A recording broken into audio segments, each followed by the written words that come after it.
You're here today for Enhancing Instruction with Screencastify, AI features and beyond the basics. And you guys are getting this session at a great time because we just had a huge product update a few weeks ago.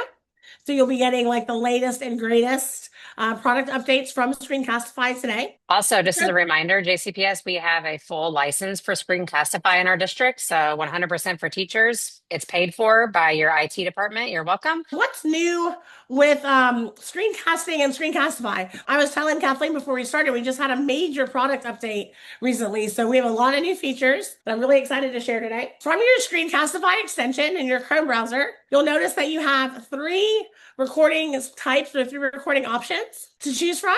And I just want to kind of give you a rundown of what each one means and when to use each one. So this tab only will do what it says. It records the tab you start on. So if you have a slide deck open in a tab or a website open on a tab and you're recording, it's only going to stay on that first tab. So if you switch to something else, open a new window, anything like that, this tab only will not go with you. It will stay where it starts. If you are going to use more than one tab or more than one window, you'll want to use full screen. You can choose a window or even a whole screen to use before you record. We just updated it so you can now record audio off your device in full screen mode as well as this tab only mode. And if you have to record your whole screen, when you use the editor in post-production, you can crop out what you don't want to see on the screen. Our final option for recording is webcam only. And this is where our newest feature, the teleprompter, lives. However, in our next product update, the teleprompter will be also expanding to this tab and full screen. So you'll be able to use it not only in webcam only mode, but in any mode you would like. And the great thing about our teleprompter is that it will generate a script for you with AI. And we'll go over that shortly. I want to point out just a couple of things with recording as well. You do have options to use in this tab only and full screen. You have options to use our recording toolbar or drawing toolbar. You can do things like change the style cursor you're using, draw shapes, add text, blur out parts of your screen, free draw, or add emojis. And you can choose in the extension whether you want the drawing bar to show or not. I'm pretty great with Screencastify, and most of the time I still prefer the drawing tool not to show because I do most of it in editor. But you can, from this tab or full screen, you can choose on the bottom whether you want to show your drawing tools when you record or not. Some new features on our homepage. When you go into your Screencastify extension to get to your homepage, you can either choose to go there from the home button here, or by clicking on the hamburger on the left-hand side. It'll give you the option to choose either home, my library, or Castify edit. This is a recent update. The only option it used to have was home, but home has kind of, or my library, but they've kind of taken on their own little roles now. So I'm going to click on home just to show you around the new homepage a little bit. Your home button will now just show you all of your recent videos. It'll show you anything recently that you either added, created, or added from the premium library. It'll also give you the options to create a video, go into the editor, or create a student submit assignment. You can also add a new video into your homepage or your library by clicking the new video button. This will give you three options. It'll open the extension for you to record a video, or you can upload a video from your device or import it from Google Drive directly into your Screencastify library. Underneath the home button is the My Library button, and your My Library page now is divided into three sections. My videos, which are all videos that you've recorded, uploaded, or added to the premium library, and your folders that you've created. Then next to that, you have a Share With Me section, which will contain any folders or videos that people have shared with you. And we'll go over our new sharing options in a minute as well. And then you also have the Watch Later tab. So any video that somebody has sent you or that you've seen that Screencastify, that's based on a Screencastify, you can flag to watch later. Let's go over our teleprompter now. Like I mentioned, right now it's only available in webcam only view. However, it is coming very soon to this tab and full screen. To access it from your webcam only view, you'll want to toggle on the teleprompter button at the bottom and then click Create Script and Record.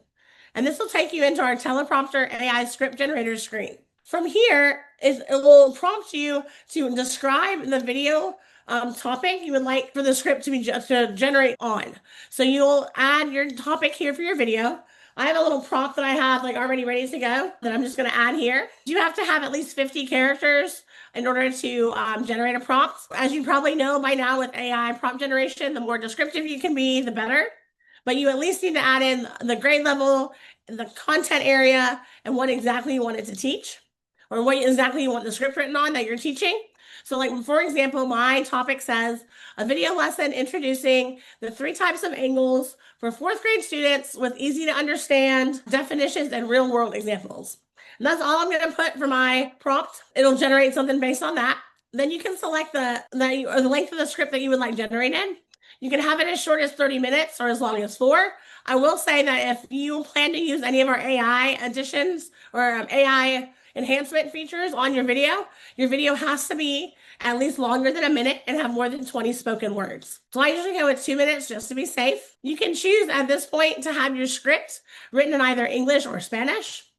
If there are other languages you would like your video to be available in, you can use our AI dubbing feature for world languages in post-production to add those languages to your video. And then finally, you'll select the tone of the script from casual to energetic, inspirational, instructional, or professional. Once you've made all your selections and added your video topic description, just click Generate Script.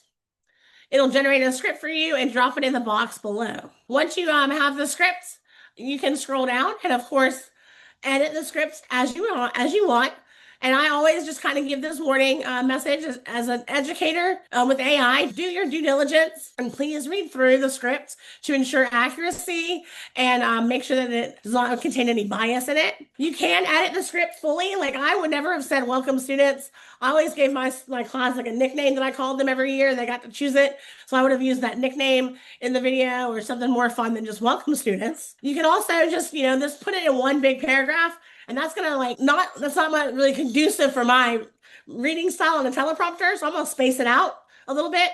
I'm just gonna put, kind of space out where the sentences are so that it breaks up the teleprompter message a little bit and it's easier for me to see. You can do that. You can add something to it. You can delete if you see an error or if you want to rephrase something, you can do that. So once you have all of your edits ready to go, just click done and it'll save them for you in the teleprompter script box. And having said that, if you wanted to, before when you get to this box, if you have a script like of your bio or something that you already have ready to go, you can always scroll down to the script box and drop it in there yourself. So don't feel like you have to use our generator.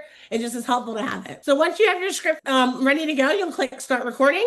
It'll take you to our webcam recording page. I apologize for my messy office behind me.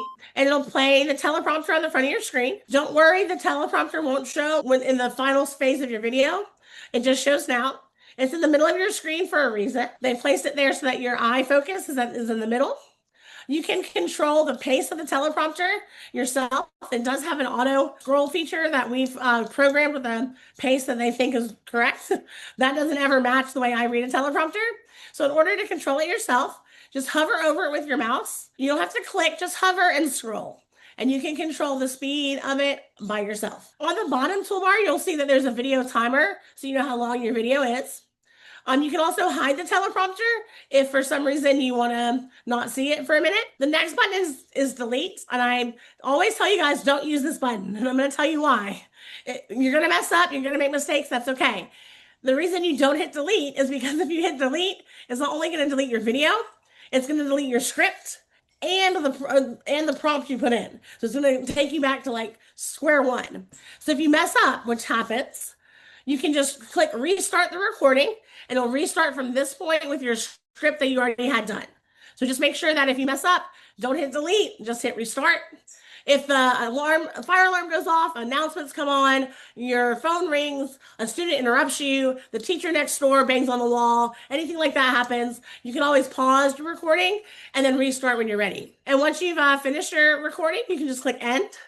It'll save it into your My Videos library. It's going to upload it for you automatically, and then you'll be able to use it in our editor. I want to show you just a couple of new features in the Screencastify editor. You can get to our editor, or Castify Edit now, as we call it, on the right-hand toolbar, and just click Edit Video. It will open your video in our new editor. The first thing that you'll notice about our new editor is the Add Video button on the right. You can now add any video you have that you've recorded or has been shared with you and from your My Videos folder. You can't add premium library videos for copyright reasons, but any video that either you've recorded or somebody has shared with you. You can also import a video from your Google Drive, upload a file, or if you want to add student voice and agency into your video, you can now add student submit assignment videos into your recordings in the editor. The other new features that we have in our editor are you can apply all of our AI enhancements directly into your video from the editor. And then one more really cool feature I want to point out. Underneath your video and above your video stream, you'll see a button that says transcripts. When you click on that and click generate captions, it's going to generate an editable transcript of your video. So you'll be able to go through your transcripts. And I know I'm from Atlanta and y'all are in Kentucky, so we both kind of struggle with that Southern drawl issue sometimes with recording where it spells things wrong that we say, or maybe spells a name wrong, and definitely spells people's names wrong all the time. You can now generate the transcript of your video. Come into your transcripts and click the edit text button and edit the text so that it is correctly written or correctly spelled, or it says whatever you want it to say. You can also delete sections of the teleprompter script if you want as well. So that is our new editor. So for the video I just recorded, it's going to be my home screen or my home page or my recents. And when I am in that view page on Screencastify, you'll notice that I have a share button in the upper right corner. When I click on the share button, I now have the option to first, it says add people. When you click on the add people button, it's going to allow you to add email addresses of anybody you want. If you are adding email addresses to share the video with somebody in your district, you'll notice when you start typing, it will now pull your district domain that have accounts up for you to easily choose from without having to type in the entire email address. Once you choose who you would like to share your video with, you now have options on the rights, the access rights they have to your video. So you can share it with them in a view only state. You can share the video with them in a copy format where they'll be able to copy not only the video, but all of the edits, AI enhancements, quiz questions, world languages, everything you've added to the video will get copied to them. They'll receive their own independent copy. So when they give the quiz or use it however they want to, they'll receive their own analytics and it won't impact yours at all. Or if you work with a co-teacher, anything like that, you can make them a co-owner of the video and they can collaborate on the video editing, quiz questions, enhancements and all that stuff with you. So it's not all on you anymore. Co-owner is a new one for us. That's really exciting as a former co-teacher. Your other share options, you can share into your Google Classroom by clicking on the Share to Google Classroom button. It'll open up your Google Classroom third-party add-on right here where you just select your class, how you would like to share it, and then so on and so forth. You can also, my favorite way to point out to share is with our QR code generator. I love to do this for like scavenger hunts and gallery walks with videos. And then when I taught math, y'all, I used to attach a content video QR code to every single math problem on my students' homework and study guides. And it was insane what it did to their math grades and skills because they had like a personalized tutor at home with them on every math problem they had on their homework. So you can always just attach the QR code right to your homework or to a worksheet for your students to have access to. You can also embed into a website or copy the share link to share a link with it. And then, of course, you have your privacy settings, which haven't changed, but just always make sure that you check to make sure it's not listed as restricted. And if you're giving a quiz, to make sure it's not listed as anonymous, where you'll just get a bunch of anonymous the word anonymous next to every name that takes the quiz, which isn't really helpful. Let's move into our premium library and talk about how to use that and then look at some ways to make AI quizzes. So you can find your premium library from the light bulb that says premium library on your left toolbar.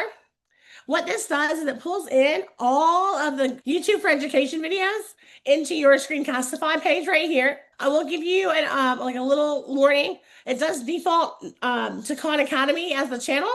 So before you start searching or filtering, just come over and click all on the far left, and this will give you access to all the videos, not just the Khan Academy video. You can search for a video with a phrase or keyword, or if you have the regular YouTube URL for a video, but you would like to have it in your Screencastify account, and not only have it in Screencastify, but have the education version that is safe, trackable, and ad-free, you can drop that YouTube URL link in the search box and then add that video to your Screencastify My Videos account. You can also filter by grade band and subject area.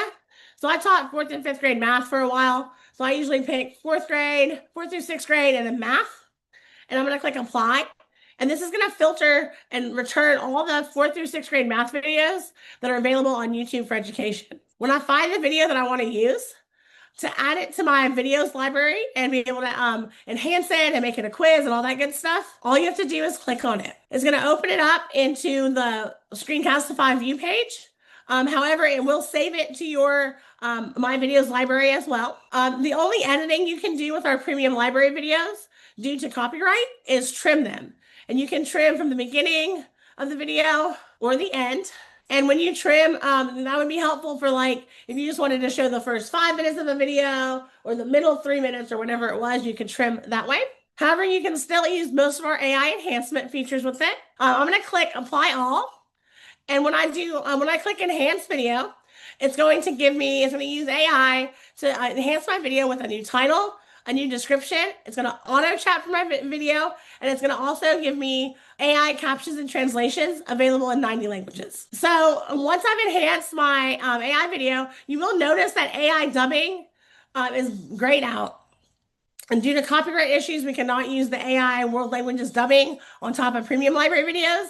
You can, however, use them on top of videos that you've added to your My Videos folder from your device or Google Drive or anything you've recorded on Screencastify. So now now that we've enhanced it, it's updated our title. I can change the title if I want to. If I don't like it, I can edit it. And then also I need to check out my description. And just like I said, with the script that AI generated for the teleprompter, as an educator, do your due diligence and read through it to ensure it's accurate and free of bias. You can edit anything in there as well. And then you can also see that you have your auto chapters down here that AI has done for you as well. Now let's make it a quiz with AI. To do that, I'm going to click on questions underneath, and it's going to take me into my quiz page. From here, I can add a quiz manually, or I can use AI to add it.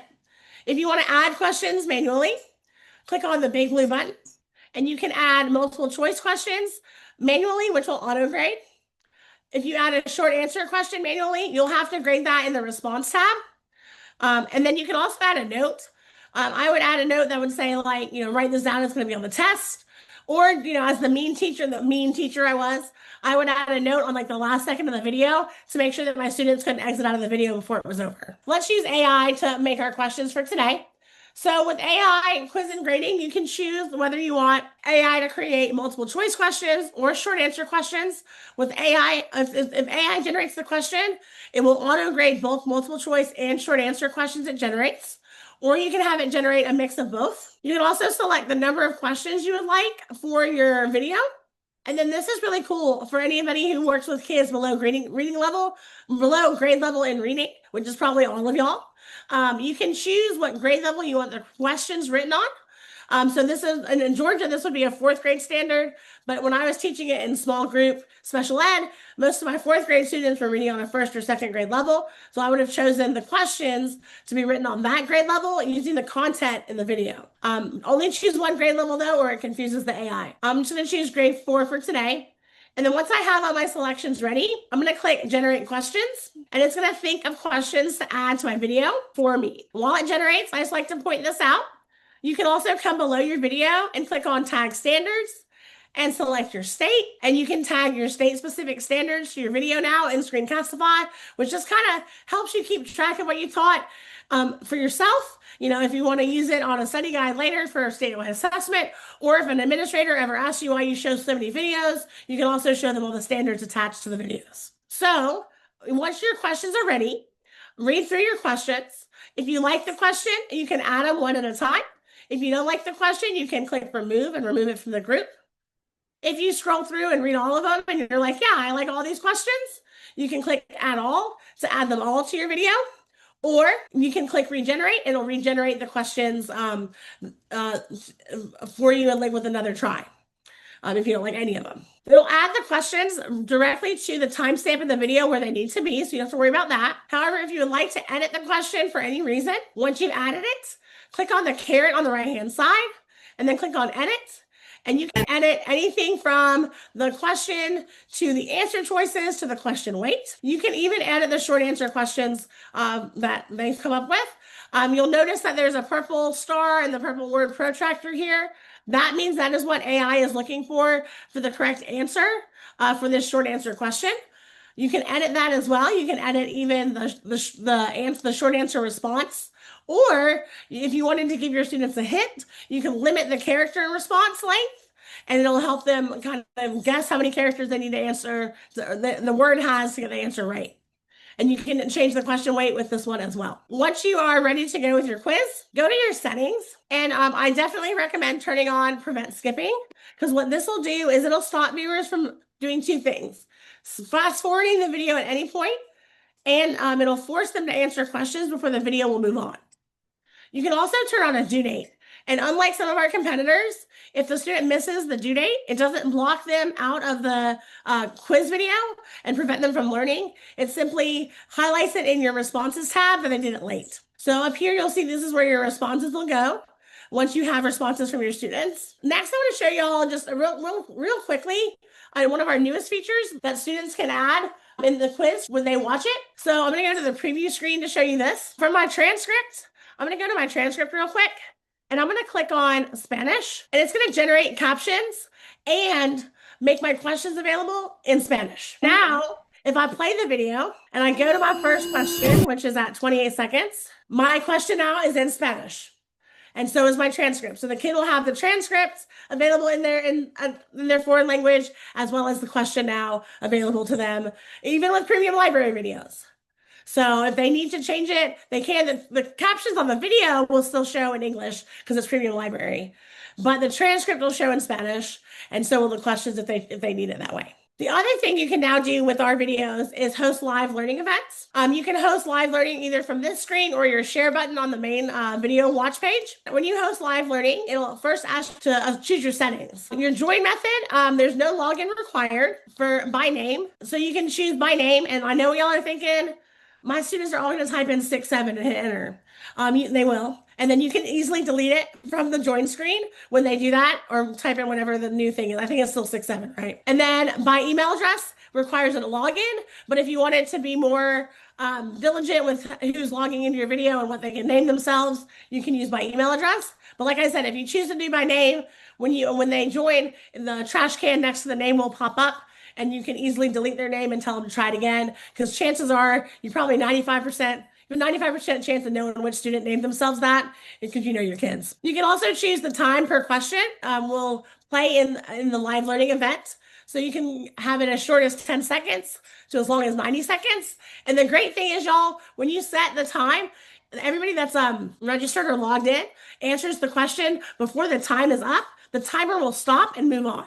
So don't worry about setting it longer. I would worry about setting it too short, is my thing. You can also choose whether or not you want to display a leaderboard, and that's up to you. You know your students better than I do. I had one that was such a sore loser that one time when we played a Kahoot, he bent an iPad over his knee because he lost.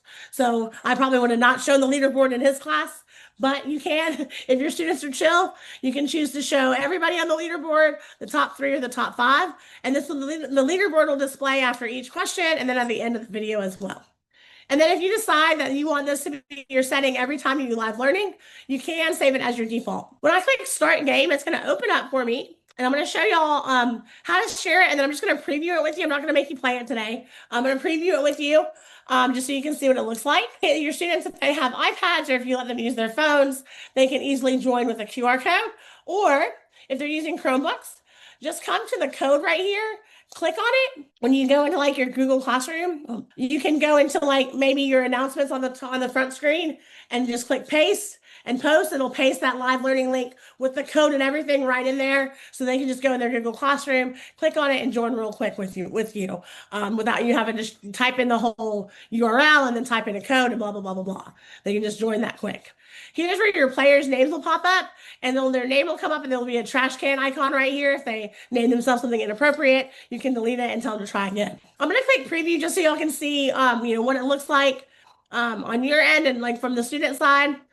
So when you click start the video, what it's going to do is it's only going to display on your device. So make sure you're sharing it to like your interactive board or your screen or whatever y'all use. So it's forward facing for the students, because while the video is playing, the students won't see anything on their devices to keep their attention on the video. However, once the question is ready to be answered, that question will pop up on their screen for them to answer. So I'm just going to kind of show you what it looks like real quick to the first question. And then That way you can see what it looks like. So as you're watching, you just watch. Angles are measured in degrees, and then it'll stop for that question. It'll have the countdown timer down here once you have, or up here, down here once you have students logged into it. It'll keep track of how many people have answered. They can answer right on here. And then when they do their answer, it'll give them their automatic response, whether they got it right or wrong. So that is live learning. Our Screencastify quizzes, if we decided to print them out, can we print them out or should we just email it to them? Once you've given the quiz, you can go back to your quiz question or your quiz page and click on responses. And I want to show you something cool here that's going to really get your principal's attention. Go to responses in 3 ways. If you needed to show your administrator, like even the AI questions after you've given the quiz and you want to show them the results, you can download the CSV of any result. Or this is my favorite view to show administrators. The question view will give you a little graph of each question and how everybody did on the questions. So you can be like, look, they're understanding the content from the video. Like I show a video, I know I show a lot of videos, but this is how they're doing on understanding the content. And the coolest thing is, like, if they totally bomb a question, like everybody got this question wrong, you can remove the response of just this question, give them the link again, and it'll only make them take this question again. So everybody like missed the question, I can just remove this response, send them the link again, they can all try it over. Or like if you have just one kid that like totally was just out of it that day and missed every question, and you know that's not how they are, you can go to the view in your responses and remove just that one kid's response and be like, try it again, because I know you can do this. So that's just little tricks on your analytics. And then, like I said, from your all responses page, you can download the CSV of your responses. It'll show the questions, their name, their score, how they did, all that good stuff. So this is a video that I recorded Epic Books, again, epic.com, to record a read aloud from this book, and then just cropped it so it looked like just the book on the screen. And I'm going to show y'all how to use our world languages features. So the first thing you have to do to use world languages is enhance with AI. So I've already done that. And just a reminder, in order to use our AI enhancement, the video has to be longer than a minute and have more than 20 spoken words. You can add our world languages features from this page. However, I find it easier to add them from the preview page. So I'm going to go to preview here, and it's going to open it in the way that all of my students or all my viewers would see it. Now the transcript automatically shows up. However, if the students find it like distracting to have the transcript next to the video, they can come down here and click hide transcripts. It'll hide it from their view. So that's up to them. And then this is where you can flag the video to watch later if you wanted to add it to that watch later page. I'm going to play the first like 10 seconds of the video in English the way it was recorded, so y'all can just kind of hear it, and then we'll add the world languages features on top of that. The Sad, Sad Monster by Dolores Costello. This story is about a monster. A very good monster. Okay, so that was in English. Obviously, the captions and transcript are in English. Now let's change it to add some of our world languages features to it. So the first thing I want to do is change my captions and transcript into a different language. So I'm going to click on the captions button on the bottom and select languages. When I click the drop down, you're going to see all of our 90 plus languages that we have available. All the languages with a green check next to them, I've already downloaded. So this is how many languages I was able to get on one video before it gave me an error message. It's a pretty good amount of languages. If you need to download a language on your video, find the language in our list, click on it. It'll download in the background of your video, and we'll send you an email when it's ready to go. So I'm going to select Spanish, and it's going to change my captions and my transcript into Spanish. From here, I can still play it with the English voice as originally recorded. Or if I wanted to support them in both written and auditory formats with their language, I can come next door to my captions and click on the speaking person, and then click on AI voiceover and search for languages that way as well. When I click the drop down, you'll see all the ones I've already added. Once again, if you've already added a language, it'll have a green check next to it. If you need to add a language, find it in the list and click on it. It'll download in the background. We'll send you an email when it's ready to go. I'm going to put it in Spanish. Monstruo triste. And then I'm going to up the playback speed so it matches my reading cadence. And y'all check this out. El monstruo triste, triste por Dolores Costello. Esta historia trata sobre un monstruo muy bueno. What do you think of that? Pretty awesome, right? In the slide deck that Kathleen will share with y'all in your after the session today, there are some tip sheets that one is for you or any teacher you work with to use the captions and voiceover. The other tip sheet is for parents, and it's picture-based, so that the parent just has to look at the pictures to turn on the voiceover. I do recommend pre-downloading any languages you know are needed before sending it home, so that they don't have to download it, they just have to make the selection. But this is such a cool feature and so useful to your entire school community. Let me move on to submit with y'all. One thing while I'm on this page right here, I just thought of this because you mentioned it, Brittany, that you had a personal computer that you use. If you have a personal Screencastify account, you can connect it and toggle between the two now from your homepage, just so you know that that's available. Underneath assessments, your last option is a paper airplane that says submit. When you click on that, that'll take you to student submit. So like I mentioned, student submit is similar to like Flip or Flipgrid if you used that in the past. And you can create assignments in one of two ways. You can click on the blue add new submit topic to have a blank template, and you can create one that you want from scratch. Or if you're not sure really what you want to do yet, you can check out our templates that we have a ton of. I'm going to choose the fluency practice one to share with y'all. Well, now your students, if you need to do this either in English or as a world languages teacher, if you wanted to do a fluency practice assignment with your students in the language they're learning, you can do it. You can edit, of course, any of the title and description of any of our templates. So I'm just going to add, and then you can, of course, you would highlight this passage we have right here and add your own passage so that you would have your students reading what you want them to read. You can also, just so you know, add hyperlinks into your instructions and bullet point or number your instructions if you're giving multi-step directions for your students. You can choose the recording type for your assignment. If you use a template, it'll default to what we've recommended. But if you're creating one on your own, you can choose either a screen and web recording. That doesn't work on iPads though, only Chromebooks or laptops. And it'll just put like the webcam in the corner and record the rest of the screen. Great for like virtual field trips, slide deck presentations, or jigsaw activities. For fluency, I would do webcam only because they won't need to see anything but the webcam. You'll see when I preview it, their instructions will be right next to their webcam feed. Or if they didn't want to show their face, or you're doing an activity like stop motion animation or robotics or something technology-wise, you can also choose screen recording only.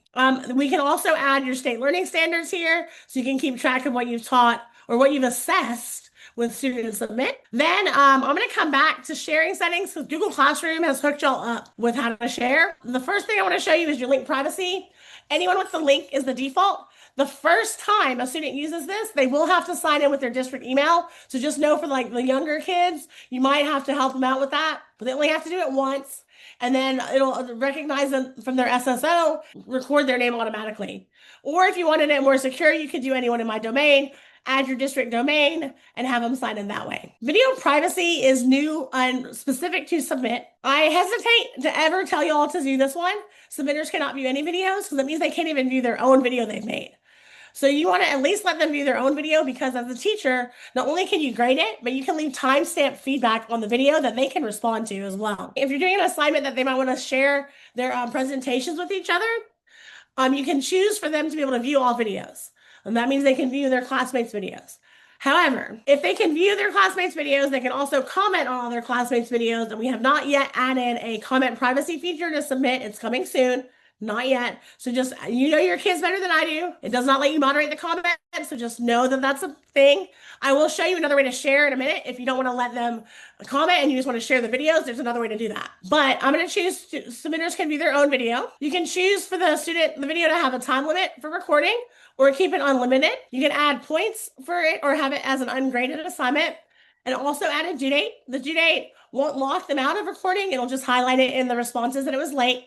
And then this is probably the most important feature, email notifications. We will literally send you a notification for every single response submitted. So just toggle that off if you don't want us to blow your email up. And then, like I said, I was going to share it with y'all how to share it to Google Classroom, because we really helped you out with this. Click where to share.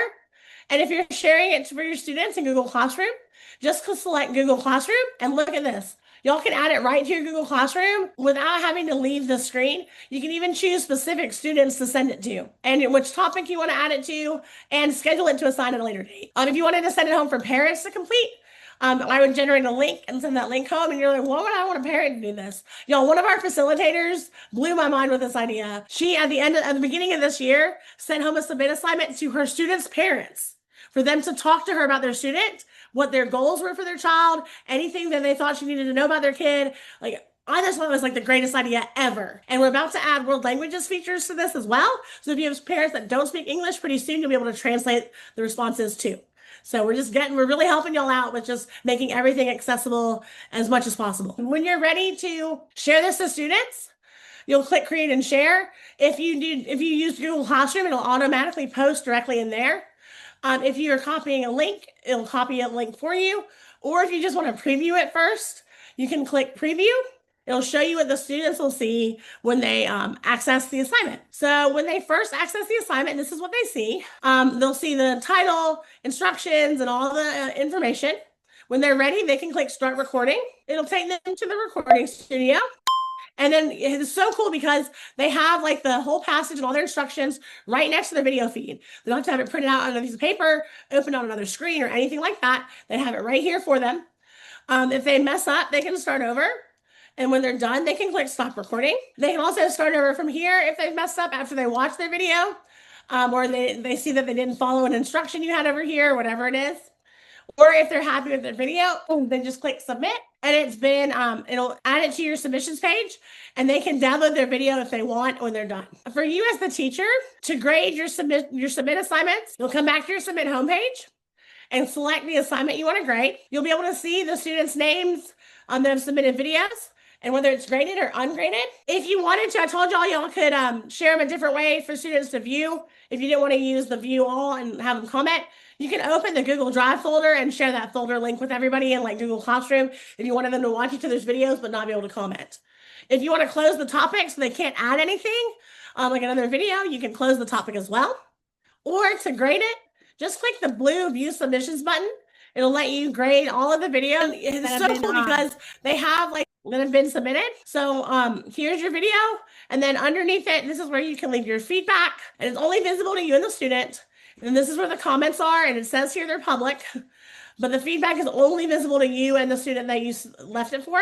To grade it, unfortunately, you can't upload a rubric yet. We've asked product team to add that as a feature, but you could use a rubric and then add the score. If you had more than one video, it would say next, but this just says done because we only have one video. And we do have grade pass back to Google Classroom with submit, so it'll pass the grades back to that gradebook for you. Another thing I want to point out that's really cool if you're doing videos with students, maybe like it's November, so maybe you want to do like a what are you thankful for reflection, and you've done that, you've had them all submit their videos. You can come down next to their name of the student that submitted the video and click on the checkbox.